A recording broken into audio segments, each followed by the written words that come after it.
Halafu mke wangu, niongee mara ngapi Niongee mara ngapi mpaka unielewe mke wangu? Au nitumie kiungo gani katika mwili wangu kuzungumza nacho ndio unielewe? Kila siku nakwambia, mdogo wako hajui kuimba.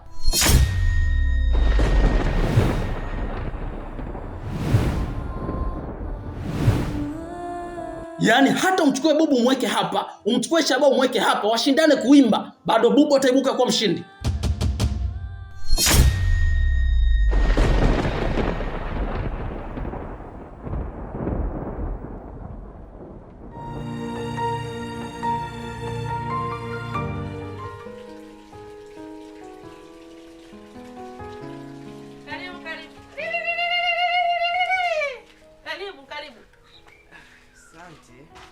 Karibu. Asante. Asante sana. Shikamoo. Marahaba, vipi yale? Safi. Za nyumbani? Si wazima. Karibu. Asante, nimekaribia. Mbona waloana?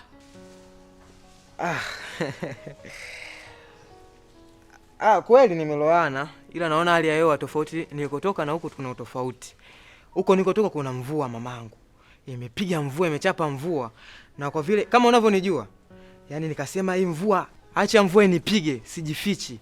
Lazima nipeleke ujumbe nilikopo nao sehemu husika kwanza, na mambo mengine yataendelea. Karibu sana. Ngoja nikachukue mkeka. Hapana mama. Usiwe na wasiwasi. Mimi sina haja ya mkeka. Ila kuna jambo tu nilikuwa nataka nikwambie na nikuie lazima mamangu. Jana ilibidi mimi nije hapa. Ila kulikuwa kuna dharura nikutana nazo kifamilia sijatokea. Sasa leo ilibidi nije na muoaji. Hatimaye nimeenda kwao pale, alinipokea. Taarifa alizoniambia, ameniambia kwamba amefiwa. Yaani mimi Pole sana baba, usilie baba. Ni mpango wa Mwenyezi Mungu hiyo. Pole sana. Ilibidi tuje kutoa posa hapa. Hapa tunapoongea mimi na wewe, yupo kwenye basi. Unaenda huko msibani. Poleni sana baba zangu, poleni sana. Ni mpango wa Mwenyezi Mungu hiyo. Mimi nikikumbuka naumia. Pole sana. Kwa hiyo hapa mama yangu cha kukuomba, nilikuwa naomba subira yenu. Mimi kama mshenga, jambo la kuoa lipo pale pale, la kutoa posa lipo pale pale mama yangu. Tuko tunaomba mtuvumilie mpaka mambo atakapokaa sawa, tunakuja hapa kuoa. Poleni sana, karibu sana baba. Pole sana, usilie baba, jikaze, ni mipango ya Mwenyezi Mungu hiyo. Sawa mama. Mimi naenda. Kwa hiyo utaongea na familia mzee nini kwamba mambo atakapokaa sawa tutakuja. Sawa, karibu. Sawa.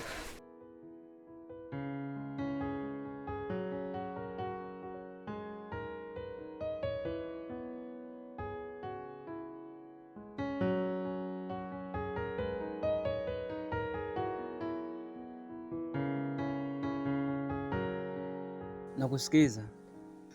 Blackie, nimeguswa sana na matatizo yako. Na niko hapa kukusaidia. Amanda, kukuelezea shida zangu haimaanishi kuwa nakupenda. Na kila siku huwa nakwambia mimi na mpenzi wangu Amanda. Hilo swala la kuwa mimi na wewe wapenzi, ondoa kwenye akili yako Amanda. Naelewa Blackie. Na ndio maana niko hapa kukusaidia. Naelewa unadaiwa kodi, una mahitaji muhimu ambayo unatakiwa upate. Lakini uwezo wa kukupa 200,000 sina. Lakini hayo matatizo yako naweza nikayatatua. Naweza kukupa hizi simu zitakusaidia. Ukauze, upate pesa ya kutatua matatizo yako.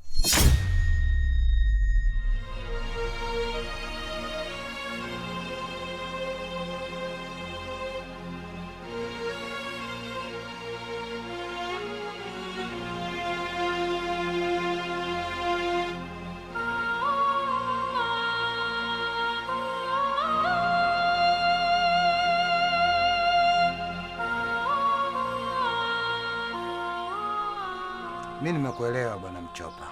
Lakini nadhani tabia za wanawake si unazijua. Mjomba, Tabia za wanawake mimi nazijua. Kwa hiyo tabia za mke wako mimi nazijua. Nimeshakwambia mjomba. Kale kapimbi. Eti pimbi. Yule shemeji Jau. Nimeshakwambia yani haiwezekani mimi ananitukana tena kanitukana sana leo nimetukanwa.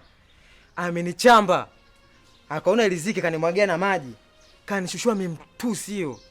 Ananiambia mimi mwembamba eti kama tambi. Kweli? Mimi sijaridhika kabisa na maneno yake. Tena mbele ya majirani wanasikia wanachekacheka tuko madirishani. Hata kama lakini ukupaswa kwenda kustopisha lile swala kule. Ulikuwa utatakiwa unitafute mimi mwenyewe na uniambie 1 2 3. Lakini sio kuchukua maamuzi wewe kama wewe kwenda kule kustopisha. Swala gani hilo unafanya sasa Mchopa? Au utaki mimi nioe kule? Sasa mimi nikutafuta kwa muda gani? Kwa muda gani wewe? Jomba unazingua. Mimi nimekaa sana hapo nimekutafuta nikipiga simu upokei. Ikabidi nitoke hapa niende kule nikawapangilie. Maana walikuwa wanasubiri simu yangu mimi. Nimwapangilia hapa mambo saizi yapo shwari. Wewe usiona wasiwasi. Kule nishaambia kwamba yule jamaa ana dharura. Na dharura yake kwamba amefiwa. Kwa hiyo hapa anaenda msibani. Ningefanyaje mimi? Nimefiwa? Kafa babako, kafa babangu. Utajua huyo alikufa kamzike turudi kwenye posta.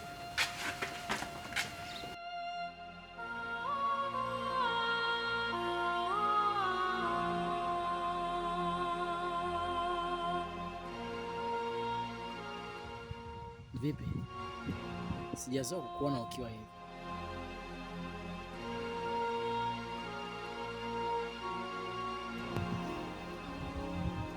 Natamani tuzungumze kuhusu mapenzi.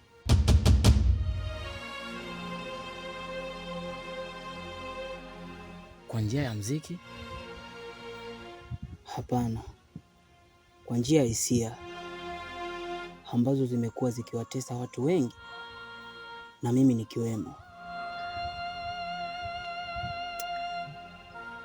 Mapenzi hajawahi kumwacha mtu salama. Hata mimi niliye kwenye ndoa hakuna mapenzi ndani yake. Una maana?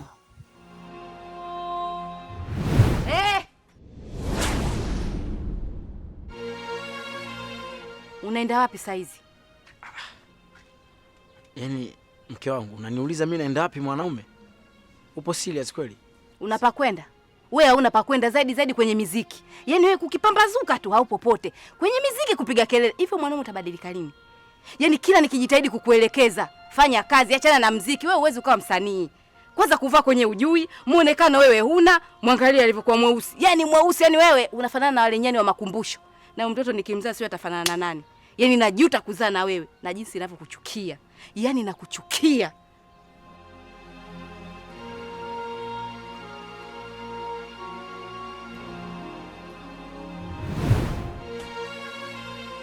Nilitamani nikuelezea nao nisipo. Lakini nakuomba niwe mshauri katika hili. Mwanamke anapokuwa kwenye hali ya ujauzito huwa anakuwa na tabia kama ile. Na vyote anavyovifanya shemeji ni kutokana na ile hali yake. Mimi naomba tu ukawe mvumilivu kwa shemeji. Sidhani kabla hajawa na ujauzito mlikuwa mnapitia katika hali hiyo. Kwa hiyo ni changamoto tu za ujauzito. Sawa. Mimi nimekuelewa. Tunaweza kuendelea kuwazungumzia mapenzi? Hapana.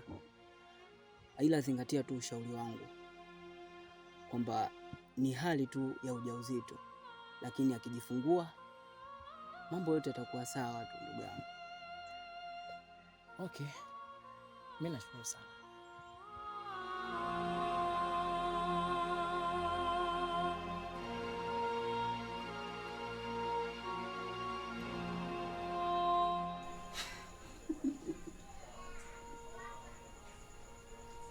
Sio njia kitu gani Kide?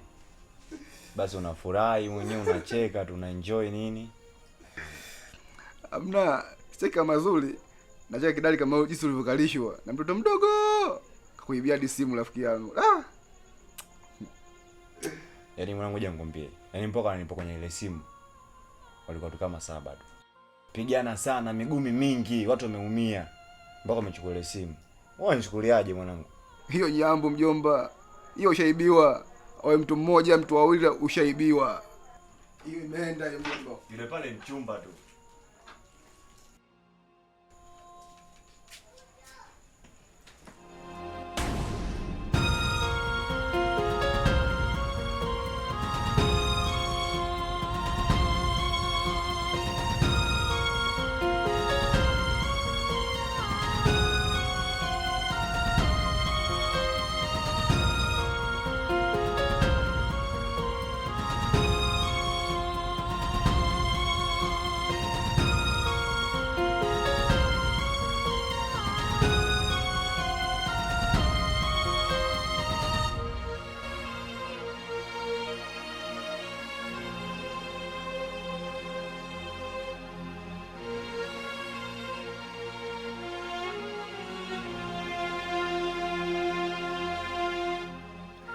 Sawa mdogo wangu, mimi nimekuelewa, lakini hata ingekuwa ni mimi nisingeweza kumvumilia mwanaume ambaye hana kipato. Yaani kama wewe mwenyewe kula yako tu ni matatizo, kulipa kodi ya nyumba tu inakushinda, na mkeo ni mjamzito, unadhani atakula nini kitakachomshibisha na ile hali yake Kila siku nazungumza na wewe kuhusu masuala yako ya muziki, lakini hutaki kabisa kunielewa. Dada, ina maana hata wewe huniamini kwenye hiki ninachokifanya, si ndio? Hapana, mimi nakuamini sana na naamini kile unachokifanya, na unajua kuwa mimi ni shabiki yako mkubwa, na kila siku nazungumza na wewe. Ukiachana na hiyo sanaa yako ya uimbaji, uwe hata na biashara nyingine ya kufanya, na hiyo biashara ndio itakayo kuingizia pesa ya kufanya wewe ule uvae, ulipe na kodi. Lakini we umeng'ang'ana tu na mziki na wewe na mziki, huna biashara nyingine yoyote unayoifanya. Na kila siku nakwambia kabisa, shemeji yako amini kabisa kwenye huo mziki wako. Haya sasa, unadhani mimi hapo nitakusaidia vipi?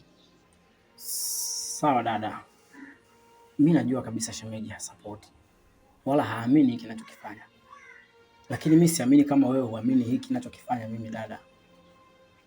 Kingine dada, maji yakimwagika hayazoleki. Ninaombi kwako, naomba dada uongee na shemeji, angalau nipe japo mtaji tu kidogo, niende nikafungue banda langu la chipsi, linisaidie dada kwenye kukimu maisha, yani matumizi madogo madogo. Na ukiangalia mke wangu mjamzito dada, hapa sina mtu wa kunisaidia dada. Yaani usiponisaidia wewe, mimi sina msaada tena dada. Sawa, nitaongea na shemeji yako, maana kuna pesa ambayo ameipata. Lakini angalizo, akikuuliza chochote kuhusu masuala yako ya muziki, ukatae, useme kuwa umeshaachana na huo muziki wako.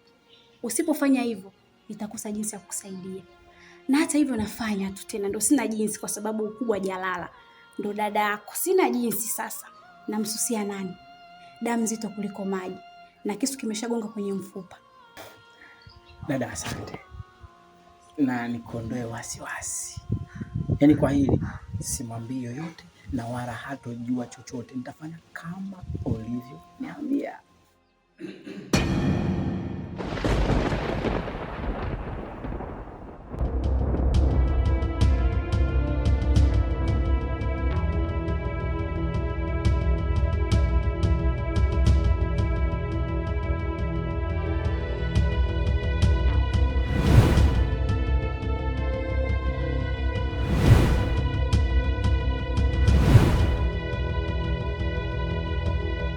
Kwa hiyo kama nilivyokuambia Mada, nakuomba sana unisaidie. Nipo chini ya miguu yako Mada, nakuomba sana nisaidie.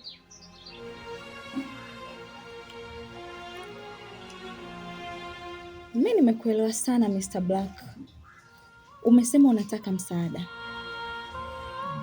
Sasa ni msaada upi wewe unaotaka kati ya hiyo miwili ulionielezea?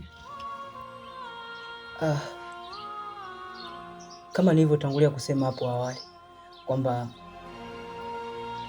naimba lakini pia nadaiwa kodi. Kwa hiyo unaweza ukachagua tu kipi cha kunisaidia. Uwekeze kwenye mziki wangu au nisaidie kodi. Kwa hiyo wewe unataka misaada miwili kwa wakati mmoja.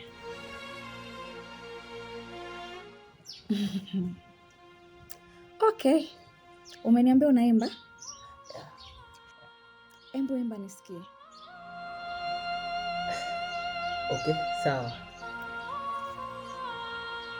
Nisipokuona nakosa raha, umenichanganya kabisa.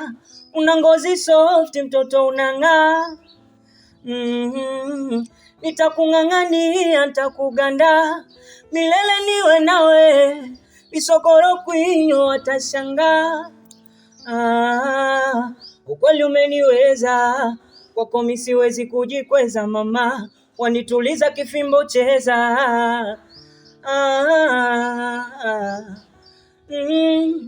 Moyo usiupe wasiwasi, mwenza kutaniwa mwenzio, ukanipaga wasiwasi.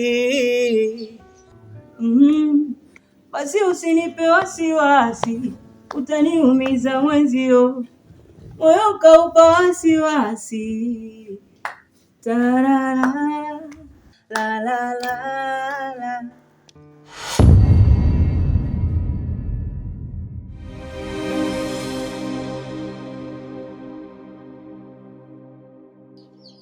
Oho, mwanamuziki, endelea kupambana, usikate tamaa, kwa maana hata Michael Jackson alikuwa kama wewe. Alikuwa anaimbaimba huko vichocholoni, chini ya mikorosho, mwisho wa siku akaishangaza dunia, akawa ni bonge moja la msanii. Kwa hata wewe shemeji yangu, usikate tamaa, mwanamuziki bora, ipo siku utaishangaza dunia. Kwanza una jina la kistar. Tunaitwa Shaba. Utatoboa. Mke wangu atatoboa.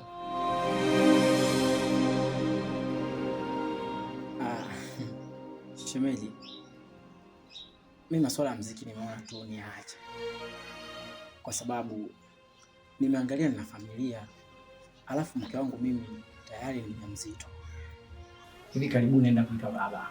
Kwa hiyo nimeona muziki kama utanichelewesha, kwa ni bora niachane nao nihudumie familia yangu. Shemeji mwanamuziki, unaachaje muziki? Wewe una malengo ya kuwa star mkubwa, uje ushangaze dunia. Usiache muziki bwana, utatoboa. Mke wangu, mbona umeshia naye nje hapa mgeni?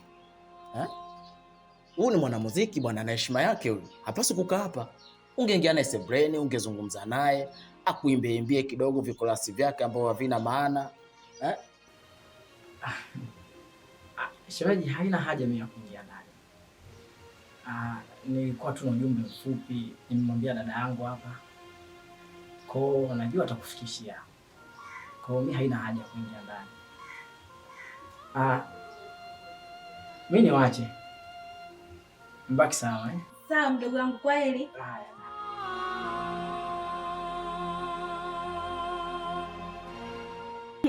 Ila mdogo wangu bwana ni kama masiala hivyo mume wangu, ila ndo kashaacha muziki. Ila Shaba.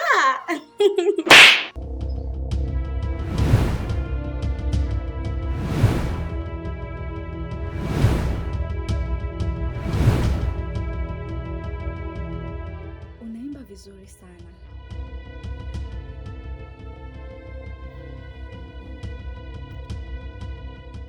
Yaani una sauti nzuri kabisa ya kumtoa nyoka pangoni. Natamani uniimbie tukiwa wawili humu chumbani kwangu. Nitasikia raha sana. Eti, si inawezekana? Utaweza?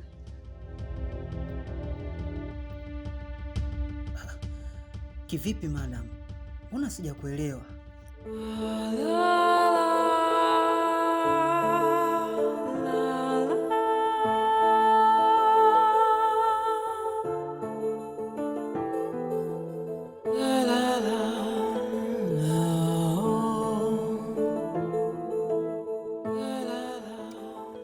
Mpenzi, mimi niko tayari kukusaidia, lakini kwa sharti hili.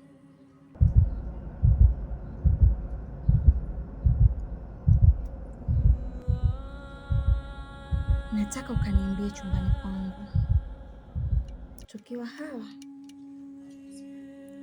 wawili. Lakini kama unavyojua, hamnaga msaada wa bure bure.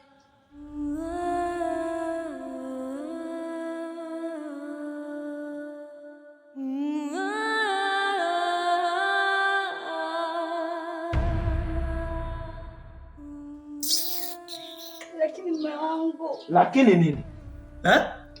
Yaani nimesikia upumbavu wenu wote ambao unazungumza wewe na yule mpumbavu mwenzako. Yaani mnakaa mnaongea kabisa eti kwamba aje niongopee mimi kwamba ameacha mziki ili tu nimsaidie. Sasa hapo atakuwa ananiongopea mimi au anaongopea maisha yake kiujumla? Halafu mke wangu, niongee mara ngapi? Niongee mara ngapi mpaka unielewe mke wangu? Au nitumie kiungo gani katika mwili wangu kuzungumza nacho ndio unielewe? Kila siku nakwambia, mdogo wako hajui kuimba.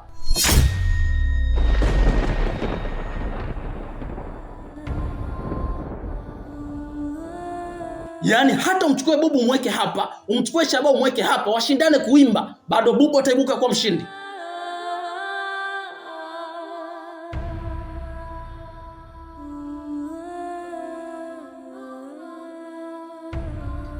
Alafu ndo ananiambia atakuja kuwa mwimbaji bora yule. Dunia simama nishuke. Mbona kuna vitu vya ajabu jamani duniani hapa? Mshabau mwimbaji na Diamond Platinum awe nani? Nisikilize mwanamke. Nadhani utakuwa umenisahau. Mimi ni Tasha yule yule. Nisikilize kwa makini.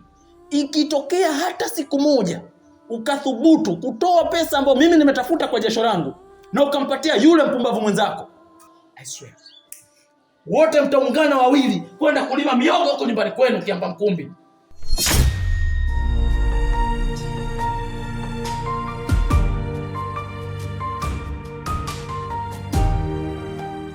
Lakini nimemaliza.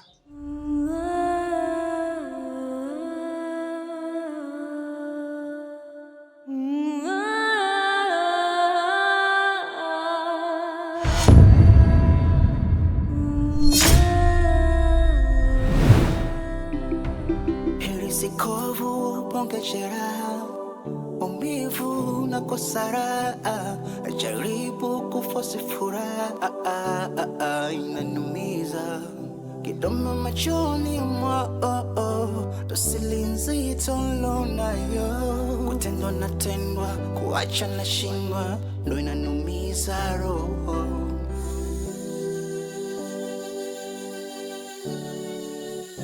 Inanumiza roho, inanumiza.